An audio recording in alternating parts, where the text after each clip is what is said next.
Good morning আমি লিপি চলে এসেছি নতুন একটা ভিডিও নিয়ে। তোমরা দেখছো এলএস বেঙ্গলি ব্লগ চ্যানেল। আজ সোমবার 17 জুন আর এখন বাজে 6:30। আজকে মেয়ের স্কুল ছুটি, আজকে কুরবানি ঈদ আছে, সেই কারণে স্কুল ছুটি আছে। একদিন মর্নিং স্কুলের জন্য বেশ সকাল সকালে ঘুমটা ভেঙে যাচ্ছে, তো সেই অভ্যাস মতো আজও তাড়াতাড়ি উঠে পড়েছি। অন্যদিন 5:30টায় উঠি, আজকে মোটামুটি 6টা বেজে গিয়েছে। সকাল সকাল ঘুম ভাঙলে বাইরেটা দেখতে বেশ ভালো লাগে, সকালের পরিবেশটাই অন্যরকম হয়। সবই জানি, সবই বুঝতে পারি, সকালে উঠলে শরীর মন সব ভালো থাকে, তবুও সকালে ঘুম ভাঙতে চায় না, এতদিনের অভ্যাস। যদিও অভ্যাসটা চেঞ্জ করে নেওয়াটাও পুরোটাই নিজের ওপরে। এই যেমন ধরো এখন মেয়ের মর্নিং স্কুল, এখন তো বেশ সকাল সকাল উঠছি, তবে এবার ভেবেছি এই অভ্যাসটা চালিয়ে যাব। 5:30টায় না পারি, মোটামুটি 6টার মধ্যে উঠে পড়ার চেষ্টা করব। মেয়ের তো মর্নিং স্কুল 30 তারিখ পর্যন্ত, তারপর থেকে আবার 10টা। তবে রান্নার দিদাকে ছাড়িয়ে দেওয়া হয়েছে, এটা একটা প্লাস পয়েন্ট হয়েছে আমার সকালে ওঠার ক্ষেত্রে। যেহেতু দিদা আসবে না, রান্নাবান্না আমাকে করতে হবে, একটু তাড়াতাড়িতে উঠতেই হবে। 10টার মধ্যে মেয়েকে রেডি করে বার করতে হবে, তো 9টার মধ্যে আমার রান্নাবান্না কমপ্লিট করতে হবে। তো দেখা যাক কতটা কি করে উঠতে পারি।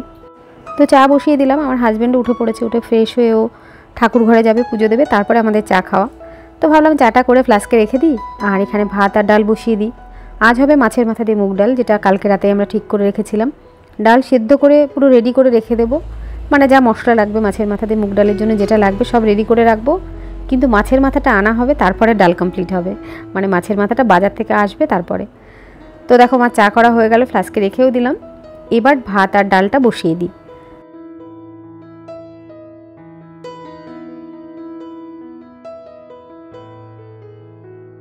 এবার দেখো চা পাতাটা রেখে দিলাম। সকালবেলায় 3-4 বার চা হবে, প্রত্যেকবারের চা পাতায় কিন্তু আমি রেখে দেবো। রেখে এটা ভালো করে ধুয়ে, তোমরা তো জানো এটা আমি গাছে দিই, তো সেই জন্য গাছের সার হবে এটা দিয়ে। এরপরেও আরও কিছু কিছু জিনিস আছে যেগুলো রান্নাঘরের ওয়েস্টেজ, আমরা সেগুলোও কিন্তু গাছের সার হিসাবে বা অন্য অন্য অনেক কাজে ব্যবহার করতে পারি। বিশেষ করে গাছের তো দিতেই পারি। তো চায়ের বাসনটা দেখো আমি ধুয়ে রেখে দিলাম, মানে চায়ের পাতিলাটা, কারণ পরবর্তীতে যখন আমি চা করব বা অন্য কেউ চা করবে, তার যেন বিরক্তি না আসে। কারণ এই চায়ের পাতাটা ছড়িয়ে থাকবে না, পরে চা করে আবার পরিষ্কার করে নেব, শুকিয়ে থাকবে, খুব অসহ্য লাগে আমার। তো সেই জন্য আমি এরকম করে ধুয়ে রেখে দিই। আর এবার দেখো চাল ধুয়ে দিচ্ছি, চাল ধোয়া জলটাও আমি রেখে দিচ্ছি। এই চাল ধোয়া জলও কিন্তু গাছের জন্য ভীষণ উপকারী, মানে সার হিসাবে। আমরা যারা ঘরের ভেতরে গাছ লাগাই বা ছাদে গাছ লাগাই, সেখানে কেমিক্যাল সার ব্যবহার না করাই ভালো। আর যদি বাড়িতে বাচ্চা কাচ্চা থাকে বা কোনো পেট থাকে, পশু থাকে, মানে পোষ্য থাকে, তো সেক্ষেত্রে তো এই ধরনের ঘরোয়া জিনিসপত্র ব্যবহার করাই উচিত। আর সেক্ষেত্রে চাল ধোয়ার জল ডাল ধোয়ার জলের থেকে ভালো কিছু হতেই পারে না। তো দেখো দুবারের জল আমি রাখলাম, মানে দুবার চালটা ধুলাম, সেটা রেখে দিলাম। পরবর্তীতে যখন চালটা ধুলাম সেই জলটা কিন্তু আর রাখিনি, কারণ অতটা আমার প্রয়োজনও নেই। আর আমি প্রতিদিন কিন্তু এটা দিই না, এটা 2 দিন পর পর গাছে একটু একটু করে দিয়ে দিই। যেহেতু আমার ছাদে অনেকগুলো গাছ রয়েছে, যে কটা গাছ আছে একবারে চাল ধোয়া জলে হয় না, সেই জন্য আমি কী করি, আজকের ধোয়া যে জলটা হবে সেটা 4-5টা গাছে দেবো, কালকে যেটা হবে সেটা আর 4-5টা গাছে দেবো, মানে এরকম করে ঘুরিয়ে ফিরিয়ে দিতে থাকি। তো এখন সবজিগুলো বার করে নিলাম, কি করা যায় দেখছি সবজি নিয়ে। রুটির তরকারি করব, আর ডালের সঙ্গে কি ভাজা করা যায়। ডালের সঙ্গে বেগুনই ভাজবো, এই ডালের সঙ্গে বেগুন ভাজা খেতেই পছন্দ করে এরা। রুটির সঙ্গে কি তরকারি করা যায় সেটা ভাবছি। সকালবেলায় যখন আমি রুটির তরকারিটা করি, তার সঙ্গে সঙ্গে আমি রাতে কি রুটির তরকারি করব সেটাও সবজি দেখে ডিসাইড করে রাখি। তো এবার আমি ঠিক করেছি যে পরের দিন সকালে, মানে রাতে আমি ডিসাইড করে রাখবো সকালবেলায় কি কি তরকারি করব, মানে অ্যাটলিস্ট শুরুর 1-2টো তরকারি, তাহলে সুবিধা হয়। না হলে সকালবেলায় না বুঝে ওঠা যায় না যে কি করব। ডালটা আমাদের করতেই হয়, ম্যাক্সিমাম দিন সকালে ডাল হয়, যে কোনো ধরনের একরকম। তো সেটা তো গেল একটা অপশান। আরও কি করা যায় দেখছি, ভাবছিলাম উচ্ছে কুমড়ো ভাজবো। তারপরে আমার হাজব্যান্ডের সঙ্গে কথা বলে পরে কিন্তু চেঞ্জ হয়েছে। তো এখন লঙ্কা নিয়ে যাচ্ছি, ডাল বসাবো যেহেতু, ডালে একবারে লঙ্কা দিয়ে দেবো। তো যাই, ডালটা বসিয়ে দিই। মুগ ডাল সেদ্ধ বসানোর সময় আমরা তো ভেজেই বসাই বেশিরভাগ সময়তেই। আর এই ডালের টেস্টটা 70% ডিপেন্ড করে কিন্তু এই ডালটা ভাজার উপরে। আমার তো সেটাই মনে হয়। এই কদিনে রান্নাবান্নাতে আমার যেটুকু অভিজ্ঞতা হয়েছে তার উপরে বেস করেই বললাম। এই মুগ ডাল রান্না করার আমার যে কত ধরনের অভিজ্ঞতা রয়েছে কি বলবো। প্রথমে একবার তো ভেজে ফেলেছিলাম লাল লাল করে, সে ডাল সেদ্ধই হয়নি। আর একবার রান্না করেছিলাম তারপরে, সেবার ডাল ভালো করে ভাজাই হয়নি। আর মুগ ডাল যদি আমরা ভাজা করে রান্না করে থাকি সেটার একরকম টেস্ট, আর যদি কাঁচা ডাল রান্না করি তার একরকম টেস্ট। তো সেবার অন্যরকম হয়েছিল খেতে। তো এখন অন্যান্য মানে যারা এক্সপিরিয়েন্সড লোক তাদের রান্না দেখে, তারপরে নিজের অভিজ্ঞতা থেকেও আমি যেটা বুঝেছি সেটা হচ্ছে মুগ ডালটাকে হালকা আঁচে অনেকক্ষণ ধরে ভাজতে হবে। আর ভাজলে পরে এই ডালের যে সুন্দর গন্ধটা মুগ ডালের, সেটা একসময় বেরিয়ে আসবে। তারপরে একটুখানি বোঝাই যায় যে ডালটা ভাজা হয়ে গেছে, মানে নিজের অভিজ্ঞতা দিয়েই। তখন জলটা দিলে মানে তখন অবশ্যই ডালটাকে ধুয়ে নিতে হবে। ধুয়ে নিয়ে তখন ডালটা যদি সেদ্ধ করা হয় সেই ডালটা খেতে অনেকটা ভালো লাগে। মুগ ডালের যে গন্ধটা সেটা পাওয়া যায়। তো দেখো আমি এখন অনেকক্ষণ ধরে ডালটাকে ভাজবো। গ্যাসের ফ্লেম এই সময় কিন্তু একদম কমানো রয়েছে, না হলে ডাল পুড়ে যেতে পারে। এদিকে ভাজাও হবে না ঠিক মতো, এদিকে ডাল পুড়ে যাবে, তাতে কি হবে, ডালটা সেদ্ধ হবে না।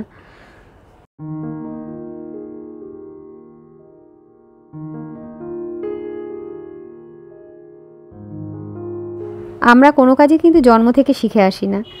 আমরা আশেপাশের লোকজন থেকে, কখনো বড়দের থেকে, কখনো ছোটদের থেকে, তারপরে নিজেদের অভিজ্ঞতা থেকে প্রত্যেকটা কাজই শিখি। সে যে কোনো ধরনের কাজই হোক না কেন, সে লেখাপড়াই বলো বা রান্নাঘরের কাজ বা অফিসের কাজ বা যে কোনো জিনিসই হোক না কেন, সব জিনিসই শিখতে হয়। তারপরে শিখতে শিখতে অনেক সময় দেখা যায় যে আমরাও কিন্তু অনেককে শেখাতে পারি। ছোট ছোট টিপস থাকে, সংসারের টিপস, রান্নাঘরের হোক বা যে কোনো ব্যাপারে, বা অঙ্কের টিপস, বা কী করে পড়া মুখস্থ করা হবে তার টিপস। তো সেগুলো কিন্তু আমরা নিজেরা অন্যকেও শেখাতে পারি। এই যেমন আজকে কিছু কিছু টিপস তোমাদের সঙ্গে শেয়ার করব। তো তোমরা অবশ্যই পুরো ভিডিওটা দেখো, আশা করি টিপসগুলো তোমাদের কাজে লাগবে। আবার এমনও হতে পারে যে তোমরাও টিপস কিছু জানো, সেগুলো আমার সঙ্গে শেয়ার করো। এইভাবে একে অপরের থেকে জেনে জেনেই তো আমরা সমস্ত কিছু জানতে পারি। সংসার করা বা যে কোনো কাজ আমাদের কাছে আরও সহজ হয়ে ওঠে। তো দেখো এখন আমরা চা খেতে বসে গেছি। ওর বাবা পুজো করে চলে এলো, আমাদেরও চা খাওয়া হয়ে গেল।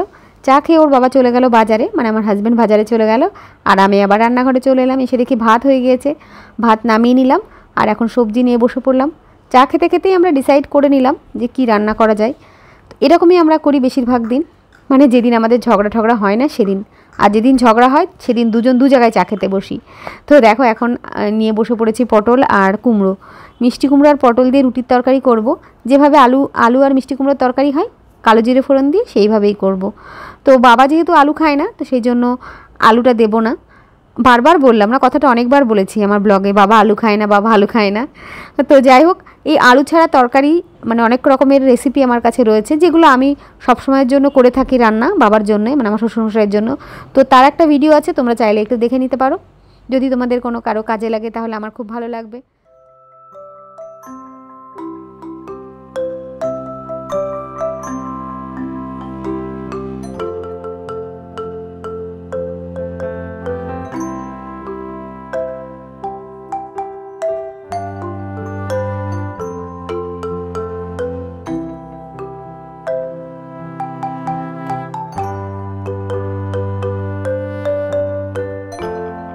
রুটির তরকারিটা কেটে নিলাম, আর আমার চপার বোর্ডের অবস্থাটা দেখেছো?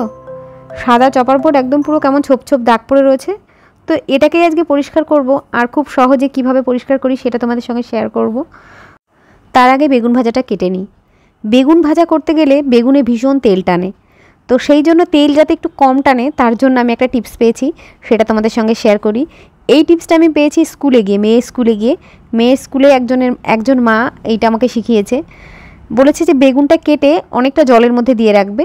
বেগুন তো জলের মধ্যে ডুবে যায় না, কিন্তু বেশি করে জল দিয়ে তার মধ্যে বেশ কিছুক্ষণ রেখে দিতে হবে বেগুনটা, হাতে যদি সময় থাকে।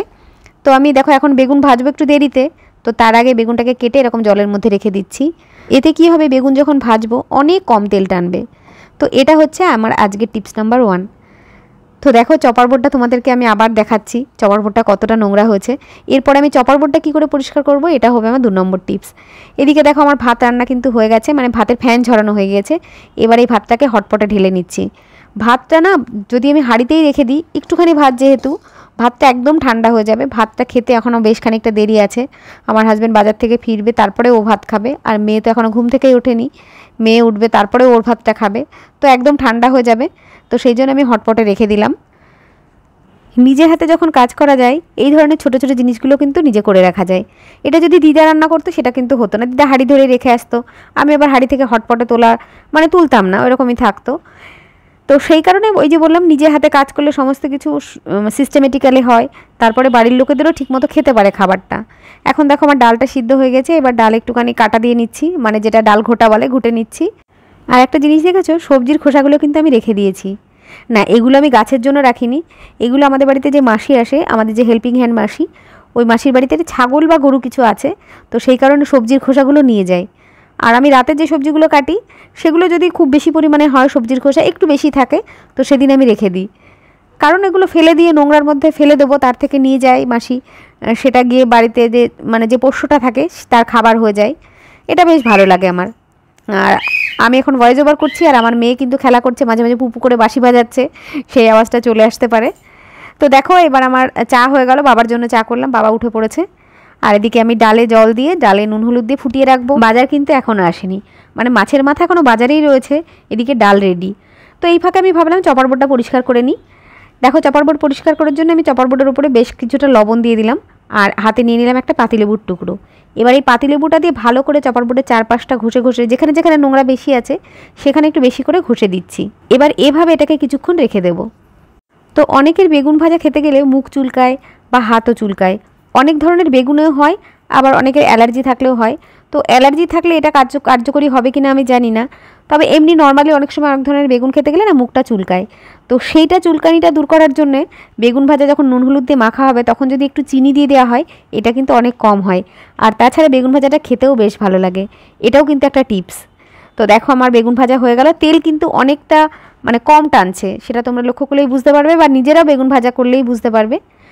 তো আমার বেগুন ভাজা হয়ে গেল, এবার আমি করছি রুটির তরকারিটা রান্না। তো আমার ব্লগ তোমাদের কেমন লাগছে বা আমার ভিডিও টিপস তোমাদের কেমন লাগছে সেটা কিন্তু অবশ্যই কমেন্ট করে জানিও। আর এরকম আরও ছোটো ছোটো টিপস জানার জন্য আমার ব্লগ অবশ্যই দেখো।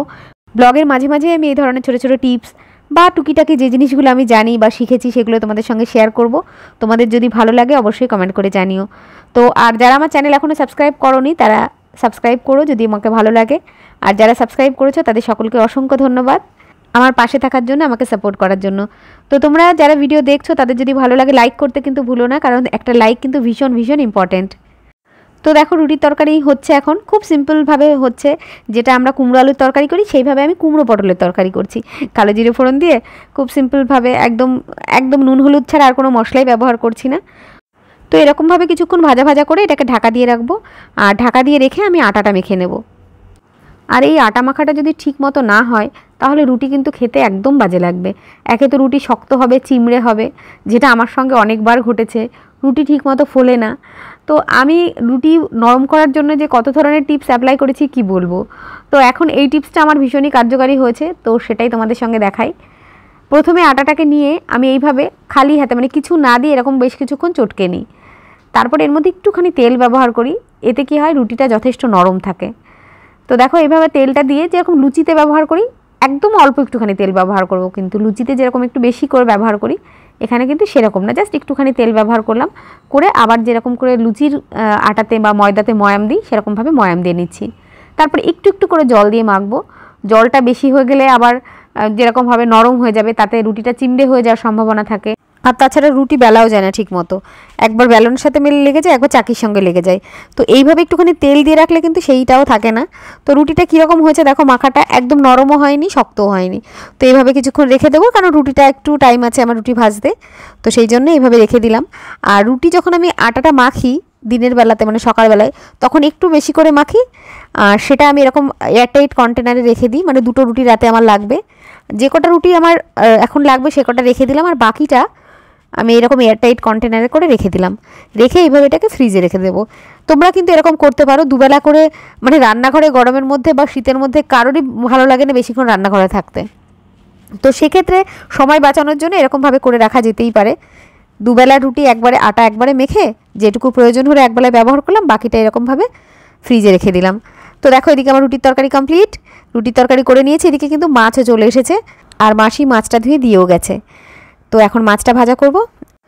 মাছ ভাজা করতে গেলে তেল ছিটে এক দু জায়গায় পড়ে নিয়ে এরকম রাঁধুনি খুব কমই আছে, তো আমার ক্ষেত্রেও হয়েছে। তো সেটা দূর করার জন্য আমি এখন একটা নতুন টিপস অ্যাপ্লাই করি, সেটা হচ্ছে তেলের মধ্যে একটুখানি লবণ দিয়ে দিই। এমনিতে যে মাছে আঁশ থাকে না সেই মাছ তো বেশি চটপট করে ফুটতেই থাকে, সেগুলোর ক্ষেত্রে যেমন বোয়াল মাছ বা শিঙি মাছ, সেগুলো তো তেলের উপর দিয়ে আমি ঢাকা দিয়ে রাখি। তবে এই ধরনের কাতলা মাছ বা এই ধরনের মাছটা একটু কমই ফোটে, শুধু যেখানে তেল থাকে সেই জায়গাটাই ফোটে। তো তারপরেও অনেক সময় কি হয়, খুন্তিতে জল থাকে, সেই সময় ছিটকে এসে জলটা হাতে পায়ে লাগে, পুড়ে যাওয়ার সম্ভাবনা থাকে, মানে ফোসকা পড়ে যায় রীতিমতো। তো আমি এখন কি করি, ভাজা করার সময়, মাছ ভাজা করার সময় তেলের মধ্যে একটুখানি লবণ দিয়ে দিই, তাতে কিন্তু তেলটা ছিটকে এসে যে চোখে মুখে লাগা সেই ব্যাপারটা কিন্তু হয় না। তো এটাও একটা টিপস, তোমরা অ্যাপ্লাই করতে পারো। আর আঁশ ছাড়া মাছ ভাজার সময়, ভাজার আগে যখন নুন হলুদ দিয়ে মাখা হয় সেই সময় একটুখানি কাঁচা তেল দিয়ে দিলে ওই মাছগুলো অনেক কম ফোটে। তো এখানে কি মাছ এসছে দেখতেই পাচ্ছ, কাতলা মাছ ভাজা হচ্ছে, আর এখানে মাছের মাথাটা রয়েছে, আর এসছে মায়া মাছ। এবার হবে মুগ ডাল, হবে মাছের মাথা দিয়ে মুগ ডাল। তো দেখো সেটা ফাইনাল লুকটাই তোমাদের দেখিয়ে দিলাম, কিভাবে কি রান্না হলো সেটা শেয়ার করলাম না, অন্য কোনো ভিডিওতে শেয়ার করব। এবার চলো চপার বোর্ডটাকে পরিষ্কার করে নিই। তখন ওই যে লবণ আর লেবু মাখিয়ে রেখে দিলাম। এবার এটাকে কি করলাম বলো, ডিশ ওয়াশার যে সাবানগুলো থাকে, সেটা লিকুইড সাবানও হতে পারে বা বার সাবান, বা একটুখানি সার্ফ দিয়ে স্কচ ব্রাইট দিয়ে ভালো মতো এটাকে ডলে নেব, সুন্দর করে ডলে নেব। যেহেতু এটাকে লেবু দিয়ে রেখেছিলাম, তাতে কি হয়েছে যে জমা নোংরাগুলো ছিল সেগুলো অনেক নরম হয়ে গেছে। এখন যখন স্কচ ব্রাইট দিয়ে ডলবো সেগুলো খুব সহজেই উঠে যাবে। তো দেখো কেমন পরিষ্কার হলো এটা। এবার চলো দেখা আমার মেয়ে কি করছে। আমার মেয়ে কিন্তু ঘুম থেকে উঠে পড়েছে, মানে ঘুম ভেঙে গেছে কিন্তু বিছানা থেকে নামবে না। তো অনেক বুঝিয়ে ভাজিয়ে মানে আদর করে বকে ঝোঁকে ওকে বিছানা থেকে নামানো হচ্ছে। আমি অনেকটা আদর ঠাদর করলাম, বিছানার সব তুলে দিয়েছি, তাও নামবে না, ঘুম ভেঙে গিয়েছে। এখন একটু বাবা আদর ঠাদর করে নামিয়ে দিল। এটা আরও কিছুক্ষণ পরের ভিডিও। মেয়েকে এই সময় ফ্রেশ ট্রেশ করে দিয়ে ওকে পড়তে বসিয়ে দিয়ে এসেছি, খাওয়া দাওয়া হয়ে গেছে। এবার আমি রুটি করব। এবার দেখো রুটি করতে গিয়ে আমার কিন্তু ব্যালন চাকির সঙ্গে আটাটা লেগে যাচ্ছে না। আমি যদিও গুঁড়ো আটাটা একটু বেশি ব্যবহার করি, তাহলে রুটিটা ভালো মতো ঘোরে। না হলে আগে যেরকম রুটি হতো, একটা ইন্ডিয়া, একটা পাকিস্তান, একটা বাংলাদেশের ম্যাপ, তো সমস্ত ম্যাপ ট্যাপ করে এখন মোটামুটি একটা শেপে আসে, রুটিগুলো গোল গোল হয়। আর রুটিটা বেশ পাতলা করে যদি বেলা হয় তাহলে ভালো ফোলে। তো আমি এখন তাড়াতাড়ি করে বেলছি, খুব বেশি পাতলা হচ্ছে না। আর এবার তোমরা দেখো রুটিটা কী দারুণভাবে ফুলবে। প্রত্যেকটা রুটি কিন্তু ফুলেছে এবং তার সঙ্গে নরমও থাকে। এখনও খেতে বেশ মানে সময় আছে, সবাই এখনই খাবেন, একটু পরেই খাবে। কিন্তু আমি রুটিটা করে রেখে যাচ্ছি, গিয়ে মেয়েটা যেহেতু একা একা পড়ছে তো ওর পাশে একটু বসবো। তো দেখো তোমরা রুটিটা কেমন সুন্দর ফুলছে। এভাবে যারা রুটি করতে ভয় পাও, এখনও টেনশন আছে রুটি করা নিয়ে, তো তারা এইভাবে রুটি করে দেখো। আশা করি আমার মতো সাকসেসফুল হবে, মানে এবং রুটি করার ভয়টা আমার যেমন কেটে গিয়েছে তোমাদেরও কেটে যাবে। তো এই ছিল আমার আজকেকার ব্লগ। তোমাদের কেমন লাগলো সেটা কিন্তু জানাতে ভুলো না। তোমাদের ভিডিওর মাঝখানেও বলেছি, আবারও বললাম। তো আজকের মতো টাটা, সবাই ভালো থেকো, সুস্থ থেকো, সাবধানে থেকো। তোমাদের সঙ্গে আবার দেখা হচ্ছে পরের ব্লগে অন্য কিছু টিপস নিয়ে। টাটা বন্ধুরা।